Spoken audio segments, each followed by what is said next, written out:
Darby hits Brody with a freaking rock. So WWE gets The Rock. AEW gets A Rock.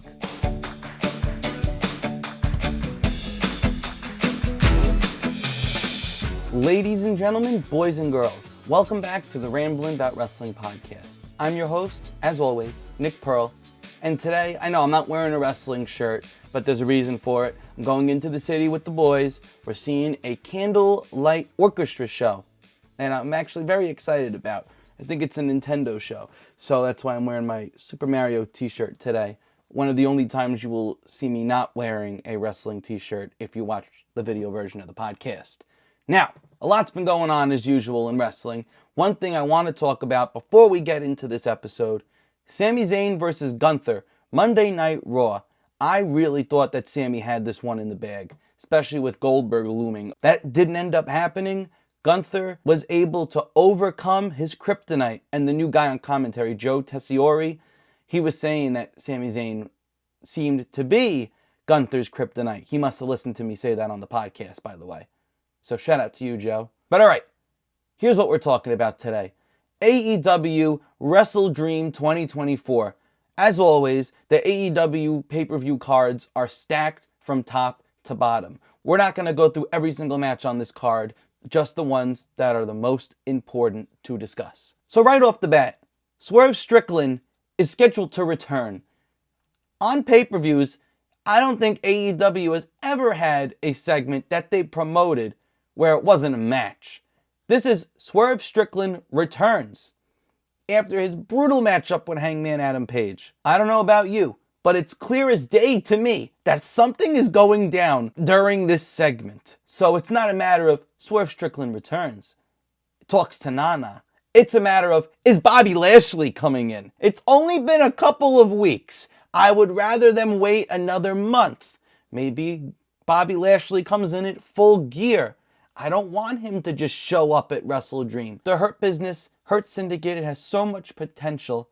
I don't want them to rush things. We know it works. The people want it. I really want it. Give us some time. Let us sink our teeth into Shelty B, the gold standard. I know I'm saying all these things that I want to wait for Bobby Lashley. But if he does happen to show up at the pay-per-view, I will have no problems with it whatsoever. It all depends how it comes across on TV. Let's get it, Big Bob. Time for you to finally have that run that you deserve. The next matchup I want to talk about, and this is a segment on Dynamite that was going straight up against NXT. You had, on NXT, Obafemi going up against Tony D'Angelo trying to defend his North American Championship, where, out of nowhere, they pulled a Rocky storyline, and Tony D rolled Obafemi up, ending his record-setting North American Championship run. Obafemi's a star. Tony D is a star. Obafemi, you've been a great champion. I'm ready for you to get called up. The end of this match was going up against the beginning of Title Tuesday on Dynamite, which was Darby Allin and Brody King having an in-ring segment. If you look at Darby's promos from 1 year ago, they are so much better now. Him and Brody, Darby just taunting Brody. Ooh, come on, hit me with the cannonball. Brody doesn't do it. They then have a brawl. Darby hits Brody with a freaking rock. So WWE gets The Rock. AEW gets A Rock. In a sense, Rock's been in both companies in the last 2 weeks. Besides the point, I don't really know why Darby has a rock. I'm not complaining. He hit Brody with it. Maybe he'll bring a stone to the pay-per-view. Maybe some cement, concrete. Darby and Brody has gone under the radar, but the in-ring quality that we're about to get, the brutality, these two guys are perfect opponents. David versus Goliath. These two are going to beat the hell out of each other.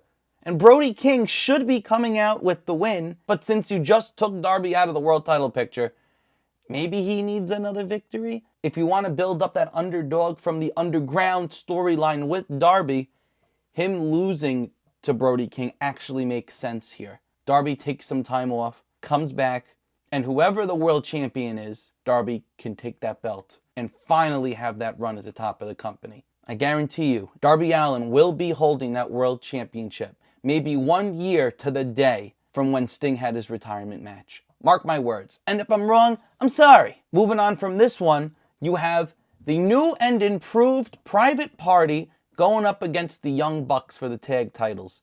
As much as I want to see Private Party win this, it's much like the Hurt Syndicate bringing Bobby Lashley in the last 3 weeks. Same thing's happened for Private Party. They lost the Trios title match at Grand Slam. Now they got a new theme song. They got a new attitude. We're going to be the tag team champs. Yeah, but you're not just going to get strapped up and belted up immediately. The Young Bucks will probably win this one with shenanigans. Private Party will be pissed. They finally bring Stokely in as their manager. So remember, Stokely's been scouting. You finally build up Private Party to the point where they can hold these championships. They've beaten the Bucks before, I understand. But they're in the company for 5 years. They're technically in the same exact spot that they were 5 years ago in this company. It's time for a change. And now is that change. We're starting to see it happen. You can't just throw this at us. But again, if Private Party wins, I don't have a problem. But the Bucks got to take this one. I'm sorry. They're finally getting back on the level of Young Bucks of old, especially after that insane performance against Will Ospreay and Kyle Fletcher at Grand Slam. That, I think, has got to be the best tag team match that I've ever seen live in person. The previous one was FTR versus the Lucha Brothers from a random Rampage. I like to think that I have good taste in tag team wrestling. Moving on to the big three-way dance. We're not calling it a triple threat. We're calling it a three-way dance. Will Ospreay versus Ricochet versus Konosuke Takeshita. I want to say Takeshita needs to take this match. Ospreay's been a great champ on and off. Him and Ricochet, they're going to have their feud. It doesn't need a championship. Give me a best-of-7 series with them. This match has the opportunity to be the best three-way in all of wrestling history ever. Right now, the one that everybody talks about is TNA, AJ Styles versus Samoa Joe versus Christopher Daniels. All of Will Ospreay's run, nothing's been disappointment. So, I'm expecting a 7-star match from these guys. Takeshita should win it after his incredible performance in the G1. Let him be rewarded. Let the other two go off and do their own thing. The main event of the night, the last match I want to talk about. Nothing against the Women's World Championship and the TBS title. I just don't see title changes happening. Bryan Danielson versus Jon Moxley.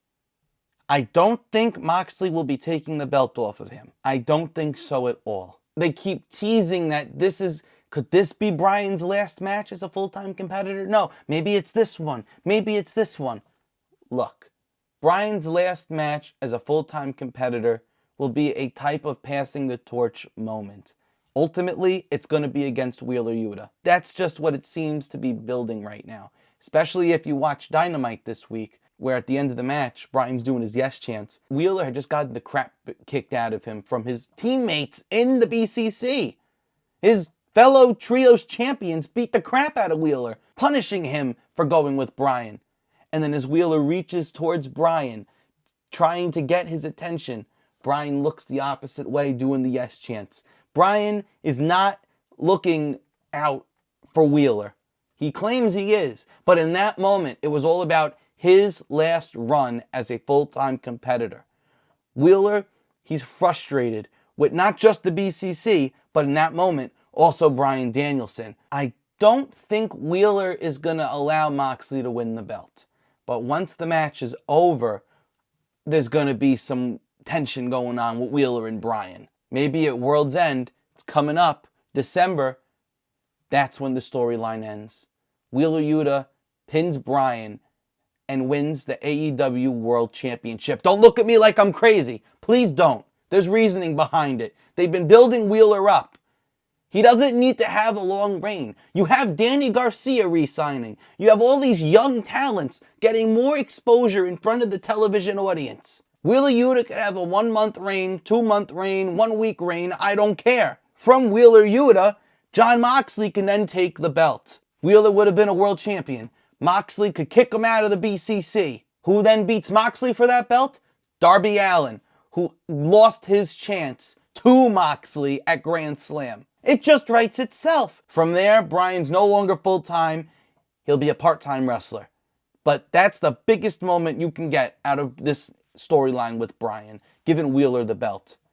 Wheeler then shows respect to Bryan, doesn't hold it for a long time at all, Moxley takes it right off of him, leading into the Darby Allin underdog from the underground story that I talked about before. On paper, the matches on this card are going to be very, very strong. There are some that just kind of feel like they were thrown together, yes, but that's when AEW is at its best.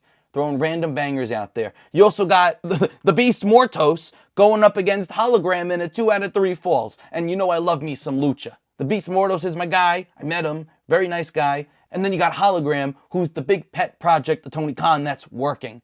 Undefeated streak like Goldberg going right now. Out of everything on the card, I think that may end up being the best match. Do you agree with me or do you disagree with me? Let me know in the comments. Shoot me a DM. You know, the usual. I have been your host, Nick Pearl. I am very excited for this show. It's also taking place on my grandma, my nanny's birthday.